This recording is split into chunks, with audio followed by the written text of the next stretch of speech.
بوی توت، بوی کاغذ رنگی، بوی تند ماهی دودی وسط سفره نو، بوی یاسه جانمازه چرمه مادر بزرگ. با اینا زمستونو سه میکنم، با اینا خستگی ما در میکنم.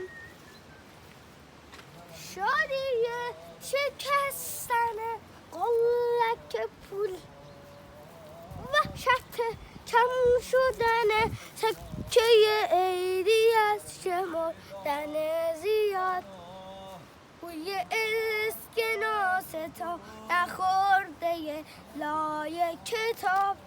با اینا